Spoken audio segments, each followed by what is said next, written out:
Good morning students. आज हम लोग निकाय के गुणधर्मों का अध्ययन करेंगे।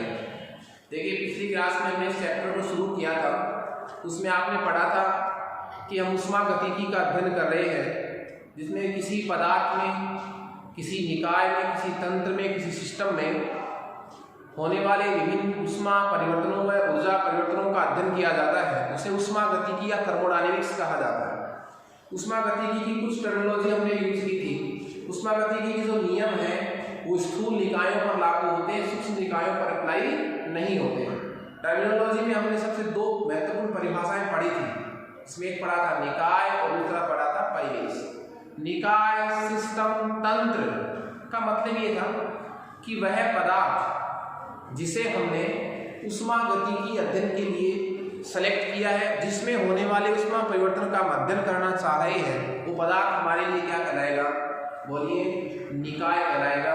और निकाय के आसपास का वह क्षेत्र जिससे उस निकाय पर प्रभाव पड़ता है वो परिवेश में आता है, सराउंडिंग में आता है। और निकाय व परिवेश को पृथक करने वाली जो सीमा है, काल्पनिक सीमा, उसका नाम क्या लिया था हमने? परिसीमा। फिर हमने निकाय का वर्गीकरण भी पढ़ा था। निकाय के वर्गीकरण में हमने 3 प्रकार पढ़े थे। एक तो खुला निकाय, ओपन सिस्टम, जिसमें निकाय और परिवेश के मध्य ऊर्जा तथा द्रव्य दोनों का आदान प्रदान हो सके, एक्सचेंज हो सके, विनिमय हो सके, ऐसे निकाय को हम क्या कहेंगे? खुला निकाय, जो अपने परिवेश से ऊष्मा तथा द्रव्य दोनों का आदान प्रदान कर सकता हो। फिर हमारा दूसरा टाइप था बंद निकाय, जिसमें वह निकाय जो अपने परिवेश से सिर्फ ऊष्मा का आदान प्रदान कर सकता है, द्रव्य का नहीं, क्योंकि पात्र क्या था? बंद, इसलिए उसको क्या नाम दिया गया? बोलिए, बंद निकाय। फिर है विलगित निकाय, आइसोलेट। जब निकाय और परिवेश के मध्य न तो ऊष्मा का स्थानांतरण होता है न द्रव्य का स्थानांतरण होता है, तब उसे बोलिए क्या कहते हैं? विलगित निकाय। कुछ एग्जाम्पल्स मैंने आपको दिए थे कि जब पात्र खुला और उसमें रखा गया पदार्थ यदि निकाय हो तो वो एक खुला निकाय है। बंद पात्र में रखा गया निकाय जो है वो बंद निकाय होगा। और थर्मस फ्लास्क में रखा गया जो पदार्थ है वो क्या होगा? विलगित निकाय का उदाहरण होगा। आज हम निकाय के गुणधर्मों के बारे में पढ़ेंगे। निकाय के 2 प्रकार के गुणधर्म होते हैं। निकाय के गुणधर्म कितने प्रकार के होते हैं? 2 प्रकार के, जिसमें हम ये कह सकते हैं मात्रात्मक गुण, जिसका एक दूसरा नाम विस्तीर्ण गुणधर्म भी है, और विशिष्ट गुण, जिसको हम गहन गुण भी कह सकते हैं। तो निकाय के मुख्यतः 2 प्रकार के गुणधर्म होते हैं। तो हमारा जो आज का टॉपिक है वो है निकाय के गुणधर्म। निकाय के गुणधर्मों में हमारे पास फर्स्ट है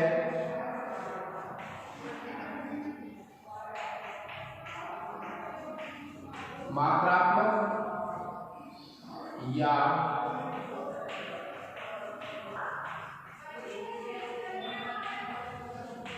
विस्तीर्ण गुणधर्म। मात्रात्मक या विस्तीर्ण गुणधर्म। और दूसरा हमारे पास है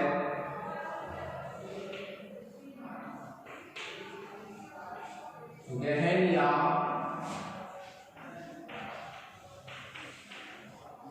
विशिष्ट गुणधर्म। गहन या विशिष्ट गुणधर्म, ये 2 प्रकार हमारे पास है। दोनों ही प्रकार के जो गुणधर्म हैं वो किसी निकाय के हैं। दोनों में मूलभूत अंतर क्या है? इनके नाम से स्पष्ट क्या है? वे गुणधर्म निकाय के जो उस निकाय की मात्रा पर निर्भर करते हैं, उस निकाय की मात्रा पर निर्भर करते हैं, वो गुणधर्म क्या कहलाते हैं? मात्रात्मक गुणधर्म। मतलब वे गुणधर्म जिनका मान, जिनकी वैल्यू निकाय की मात्रा को बदलने से परिवर्तित होते हैं, वो क्या कहलाते हैं? मात्रात्मक गुणधर्म। फिर आता है गहन या विशिष्ट गुणधर्म। निकाय के वे गुणधर्म जो निकाय में उपस्थित द्रव्य की मात्रा, द्रव्यमान निकाय की मात्रा, द्रव्यमान निकाय में उपस्थित द्रव्य की मात्रा पर निर्भर नहीं करते। मतलब वे गुणधर्म जिनका मान नहीं बदलता, चाहे आप मात्रा को बढ़ाए, वो क्या कहलाते हैं, गहन या विशिष्ट गुणधर्म। ठीक है, तो मैं इसको हाईलाइट कर सकता हूं कि वे गुणधर्म जिनका मान, वे गुणधर्म जिनका मान निकाय की मात्रा पर निर्भर करता है। वे गुणधर्म जिनका मान निकाय की मात्रा पर निर्भर करता है, वो क्या कहलाएंगे, बोलिए, मात्रात्मक या विस्तृत गुणधर्म। इसमें क्या हो जाएगा, वे गुणधर्म जिनका मान, जिनका मान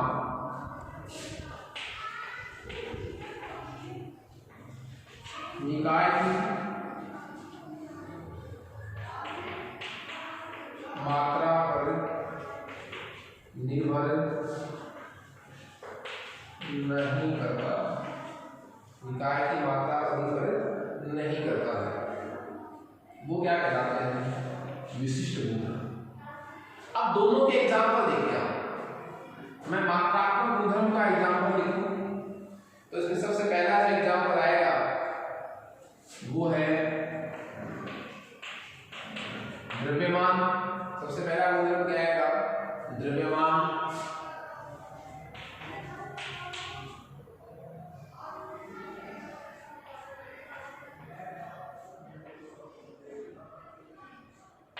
आयतन,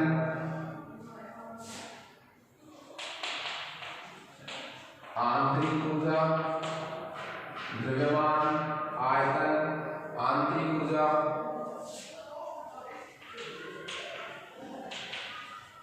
ऊष्माधारिता।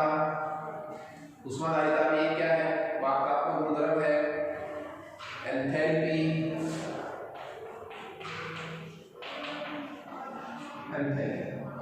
ये कैसे गुणधर्म है, मात्रात्मक गुणधर्म है, जिनका मान निकाय की मात्रा पर निर्भर नहीं करता। इनके एग्जाम्पल देखिए आप। ताप, इसको मैं T से रिप्रेजेंट करूंगा, दाब, इसको मैं T से रिप्रेजेंट करूंगा, ताप, दाब, घनत्व, डेंसिटी, इसको मैं T से रिप्रेजेंट करूंगा। ये कैसे गुणधर्म है, गहन या विशिष्ट गुणधर्म। देखिए, आपको मैं एक एग्जांपल डिस्कस करूंगा, उस एग्जांपल से आप ये समझ जाएंगे कि मात्रात्मक गुणधर्म और गहन या विशिष्ट गुणधर्म में क्या फर्क होता है।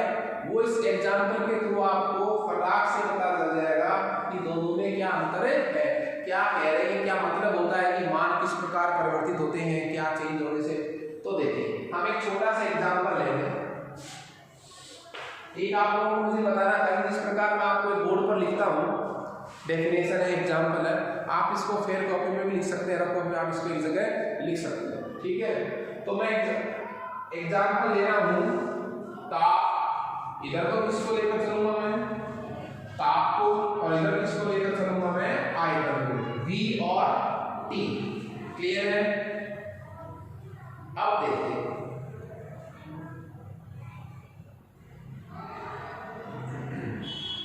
मान लीजिए आपके पास एक पात्र है, आपके पास एक क्या है, पात्र है।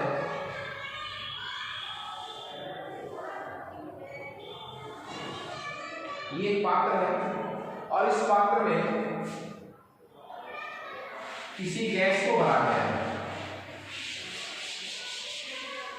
इस पात्र में किसको भरा गया है, गैस को भरा गया है, जिसका आयतन जो है वो कितना है, V, और ताप कितना है, T।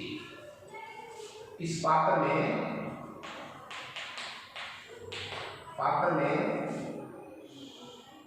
एक गैस है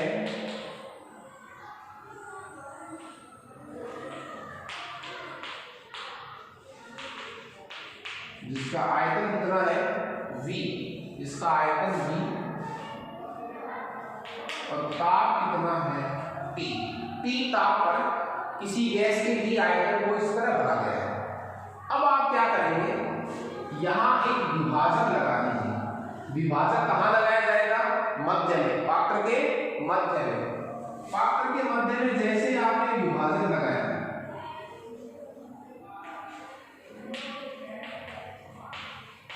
पात्र के मध्य में आपने क्या लगाया, विभाजक लगाया।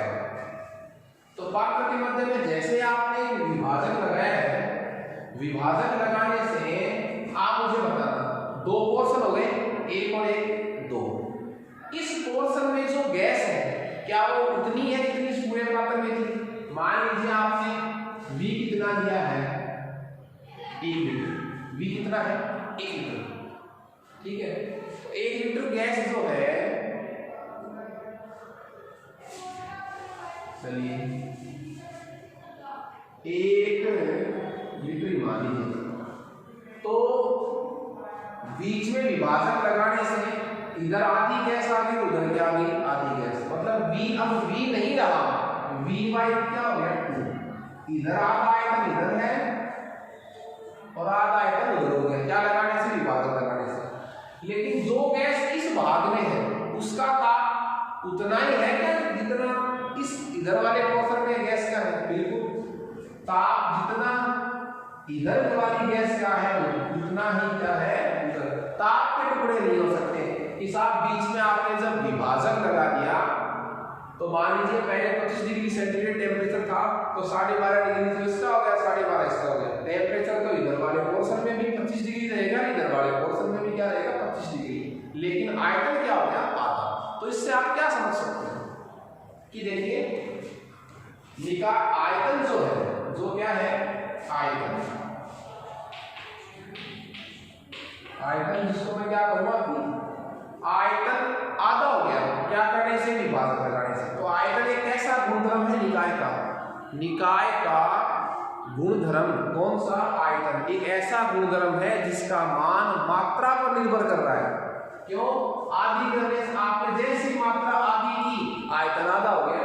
इसका मतलब आयतन ऐसा गुणधर्म है, बोलिए मात्रा का क्या गुणधर्म है। जबकि मात्रा को आप कितने में डिवाइड कर सकते थे, आप कितने भागों में इसको बांटिए, 1 2 3 4, कितने भागों में बांटिए, हर भाग का जो टेम्परेचर है वो उतना ही रहेगा जितना एक भाग में। क्लियर है। इसलिए ताप जो है, ताप क्या रहेगा, ताप पर कोई प्रभाव ही नहीं पड़ रहा। आप चाहे इसकी मात्रा कितनी भरे, आधी 4 भागों में, 10 भागों में, इसका मतलब ताप जो है वो निकाय का एक ऐसा गुणधर्म है जिसका मान, जिसकी वैल्यू निकाय में उपस्थित निकाय की मात्रा पर निर्भर नहीं कर रही है। इसलिए जो ताप है वो कैसा गुणधर्म है, वो एक गहन या विशिष्ट गुणधर्म है। ओके, तो ये बहुत अच्छा टॉपिक था। एग्जाम की दृष्टि से भी निकाय के गुणधर्म 2 प्रकार के होते हैं।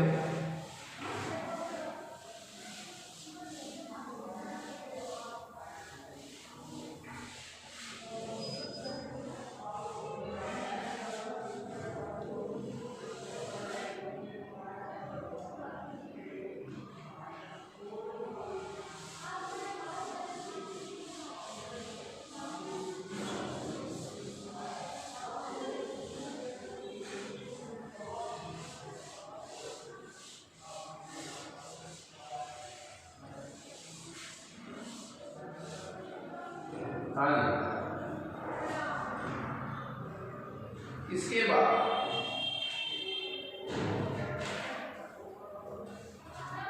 हमारा टॉपिक है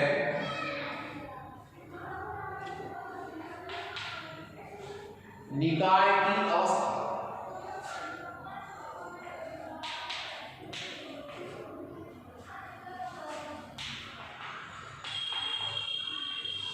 निकाय की अवस्था, निकाय का मतलब वह पदार्थ जिसको हमने ऊष्मागति के अध्ययन के लिए सेलेक्ट किया है, उसकी अवस्था, उसका वर्णन करने के लिए हमें कुछ चरों का ज्ञान होना आवश्यक है, उनकी आवश्यकता होती है, जिसको निकाय के अवस्था फलन भी कह सकते हैं। तो किसी निकाय के गुणों का वर्णन करने के लिए हमें कुछ अवस्था चाहिए, अवस्था फलन चाहिए, कुछ राशियां चाहिए, जिसको मैं क्या कहूँगा, अवस्था फलन P, V और T। निकाय का दाब, निकाय का आयतन और निकाय का ताप, ये तीन ऐसे अवस्था फलन है जो किसी निकाय की अवस्था का वर्णन करते हैं। निकाय का वर्णन करने के लिए ये गुण तो हमें आवश्यक ही होते हैं। इनको निकाय के क्या कहते हैं? अवस्था फलन। इनको निकाय के क्या कहते हैं? अवस्था फलन। क्यों? क्योंकि ये वो गुणधर्म है P, V और T जो उस निकाय की अवस्था का वर्णन करते हैं। ठीक है, और इनके जो मान हैं, इनके जो क्या है मान है, वो मान निकाय की किस पर निर्भर करते हैं?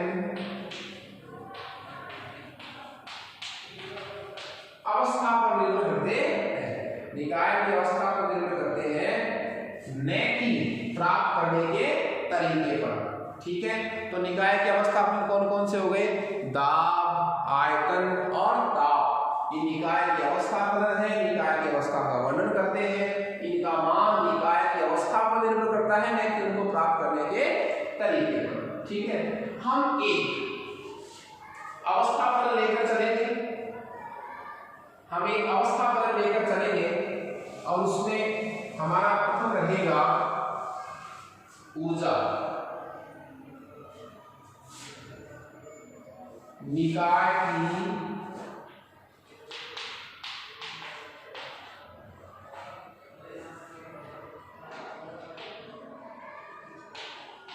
आंतरिक ऊर्जा, निकाय की आंतरिक ऊर्जा। देखिए, किसी निकाय में जितने भी प्रकार की एनर्जी पड़ी है, किसी निकाय में जितने भी प्रकार की क्या पड़ी है? एनर्जी पड़ी है, चाहे वो यांत्रिक हो, चाहे वो रासायनिक हो, यांत्रिक हो, रासायनिक हो, वैद्युत हो, इन सब का जो टोटल है, किसी निकाय में उपस्थित विभिन्न प्रकार की ऊर्जाओं का जो योग है, वो उस निकाय की क्या कहलाता है? आंतरिक ऊर्जा कहलाता है। तो दोनों तीनों का जो टोटल है, वो निकाय की क्या कहलाता है? आंतरिक ऊर्जा। ओके,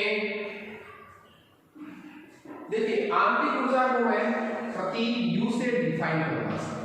तो किसी निकाय की आंतरिक ऊर्जा क्या होती है? उस निकाय में उपस्थित विभिन्न प्रकार की ऊर्जाओं का जो योग है, वो उस निकाय की क्या कहलाता है? आंतरिक ऊर्जा U। और आंतरिक ऊर्जा में जो परिवर्तन है, आंतरिक ऊर्जा में जो क्या है परिवर्तन है, वो तीन प्रकार से हो सकता है। आंतरिक ऊर्जा में परिवर्तन के कारण, इसके तीन कारण हैं। तीन कारण कौन से हैं? निकाय की आंतरिक ऊर्जा में परिवर्तन के तीन वजह हैं। क्या क्या वजह हैं? पहला तो क्या है? कार्य के कारण,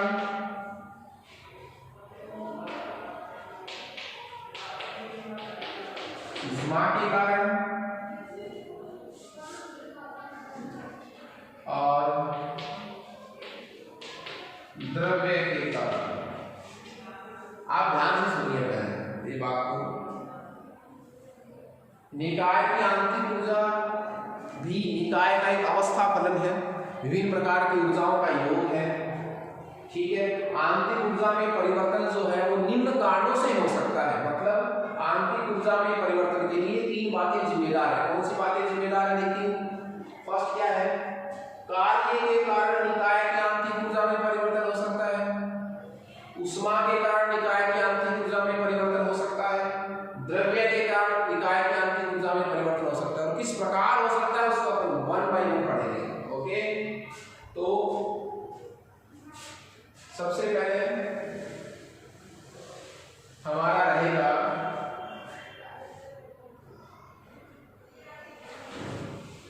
कार्य के कारण।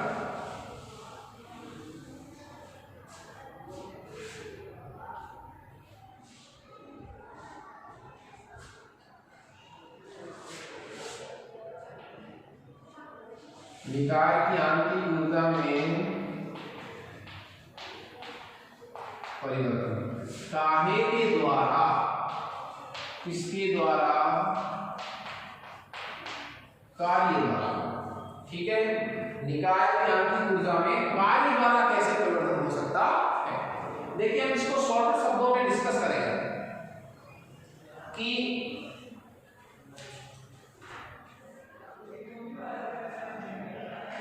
कार्य को मैं किससे रिप्रेजेंट करूंगा, W से। यदि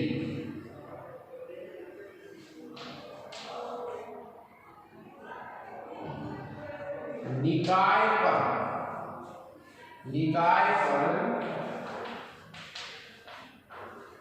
परिवेश द्वारा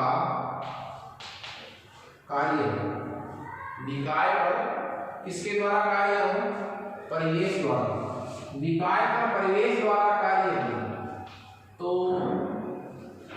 W का जो चिन्ह आएगा वो कैसा आएगा, पॉजिटिव। कार्य का W का जो चिन्ह आएगा, संकेत आएगा, वो किसमें लेंगे हम, पॉजिटिव। यदि निकाय पर कार्य होता है तो निकाय पर कार्य हो तब तो W का साइन पॉजिटिव, और निकाय द्वारा कार्य हो परिवेश पर तो W का साइन क्या आएगा, नेगेटिव। तो और यदि निकाय द्वारा, फर्क है, निकाय द्वारा परिवेश पर क्या हो, कार्य, निकाय द्वारा परिवेश पर क्या हो, कार्य हो तो चिन्ह कैसा आएगा, नेगेटिव। आपको ये सवाल न्यूमेरिकल के लिए भी याद रखना है कि निकाय पर परिवेश द्वारा कार्य हो, निकाय द्वारा हो तो माइनस, निकाय पर हो तो क्या हो, W का साइन पॉजिटिव। ठीक है, ये तो बात की साइन की। निकाय की यांत्रिक ऊर्जा में परिवर्तन के लिए जेपी जूल द्वारा एक प्रयोग किया गया था, वैज्ञानिक जेपी जूल द्वारा।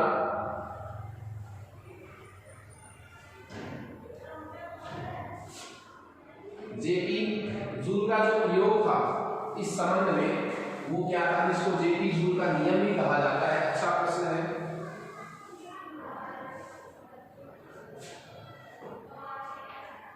देखिए आपके पास एक पात्र है, या आपके पास एक पात्र है, इस पात्र में एक विलोडक है,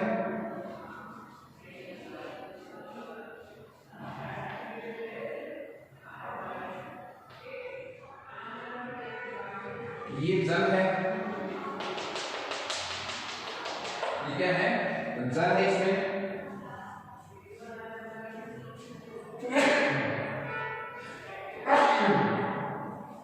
ये इसमें जल है, और इस यांत्रिक मथनी द्वारा, इस विलोडक द्वारा मथ कर इस जल पर कितना काम किया गया है, 1 जूल। 1 जूल काम इस पर किया गया है। ठीक है, निकाय क्या हुआ, जल। ठीक है, ताप पहले कितना था, T। अवस्था कितनी थी, अवस्था कितनी थी, पहले की अवस्था एक ही, जल की अवस्था को पहले पर क्या माना गया, ताप कितना माना गया, T। फिर इस पर क्या काम किया गया, 1 जूल काम किया गया, किसके द्वारा, यांत्रिक विलोडक द्वारा। तो अब इसकी अवस्था कितनी होगी, ये कैसी अवस्था में पहुंच जाएगा, ये अवस्था में पहुंच जाएगा बी अवस्था में। ए से कहां चला गया, बी। टेम्परेचर TA से कितना हो गया, TB। और आपको पता है TB की वैल्यू क्या होगी, अधिक। क्यों, कार्य करने से ताप में क्या होगी, वृद्धि। तो ताप TA से TB हो गया, अवस्था A से B पहुंच गई। अवस्था A से जो B पहुंची है उसको पहुंचने में कितना कार्य लगा था, 1 जूल। जेपी जूल वैज्ञानिक क्या कह रहे हैं, क्या इतना ही कार्य विद्युत द्वारा करवाए, इसी वर्ग, इसी काम को यांत्रिक विलोडक द्वारा नहीं, इसमें क्या प्रोवाइड करें, विद्युत धारा। इसमें विद्युत धारा प्रोवाइड करो और धारा द्वारा कितना वर्क आप कंप्लीट इसमें करवाओ 1 जूल। तो विद्युत द्वारा जब आप 1 जूल इसमें कार्य करवाएंगे तो उतना ही अवस्था में परिवर्तन आता है और टेम्परेचर TB माइनस TA उतना ही आता है जितना पहले था। मतलब आपने विलोडक की सहायता से अवस्था A से B लाइट टेम्परेचर TA से कितना हो गया TB। आप दोनों का तापांतर नोट कर लीजिए पहले का और यांत्रिक विलोडक द्वारा विलोडन के बाद में वो अंतर नोट कर लीजिए। अब आप उसी पैटर्न में धारा द्वारा 1 जूल का कार्य संपन्न करवाइए। तो पता है जब आप 1 जूल कार्य 1 किलो जूल कार्य विद्युत धारा द्वारा संपन्न करवाएंगे तब भी निकाय की अवस्था A से किसमें पहुंचेगी B में। और टेम्परेचर नोट कर लेना TB माइनस TA का अंतर उतना ही आएगा जितना आपने विलोडक द्वारा कार्य करवाने से आया था। तो इस प्रयोग को देखकर वैज्ञानिक JP जूल ने एक नियम प्रतिपादित किया। वो नियम क्या था? किसी निकाय द्वारा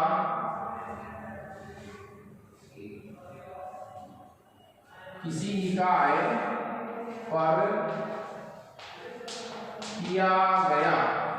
निकाय पर किया गया निश्चित कार्य किसी निकाय पर किया गया निश्चित कार्य निकाय की अवस्था में समान परिवर्तन लाता है। किसी निकाय पर किया गया निश्चित कार्य आपने किसी जल पर 1 किलोजूल कार्य करवाया था यांत्रिक विलोडक द्वारा तो टेम्परेचर बढ़ा था। तो बाद का टेम्परेचर और पहले का टेम्परेचर का जो अंतर आया था उतना अंतर कब आता है? जब आप वही कार्य किसके द्वारा संपन्न करवाते हो विद्युत धारा द्वारा तब भी उतना ही परिवर्तन आता है। तो किसी निकाय पर किया गया निश्चित कार्य उस निकाय की अवस्था में समान परिवर्तन लाता है दूसरी बात इसको और शब्दों में भी कह सकता हूं चाहे कार्य किसी भी विधि स्रोत से